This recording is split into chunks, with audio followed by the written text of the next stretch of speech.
بسم اللہ الرحمن الرحیم الحمدللہ رب العالمین وصلی اللہ علی محمد وآلہ الطاہرین۔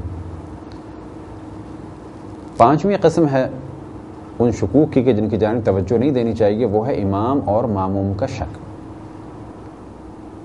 فرض کریں کہ امام جماعت کو شک ہے کہ یہ میری تیسری رکعت ہے یا چوتھی رکعت ہے، اور ماموم کو یقین ہے، اور جب یہ تیسری کو چوتھی سمجھتے ہوئے تشہد پڑھنا شروع کرتے ہیں تو ماموم شور مچا دیتے ہیں، یعنی بحول اللہ کی آواز بلند کر دیتے ہیں۔ اس سے یقین ہو گیا امام کو کہ یہ میری تیسری نہیں، یہ میری چوتھی نہیں بلکہ تیسری رکعت ہے، تو اس قسم کے شک سے نماز باطل نہیں ہوتی امام جماعت کی۔ اور بالکل اسی طرح سے اگر ماموم کو شک ہو جائے کہ یہ میری کون سی رکعت ہے اور امام یاد دلا دیں یعنی کھڑے ہو جائیں، تو ماموم کی نماز باطل نہیں ہوتی۔ یہ ہے پانچویں قسم۔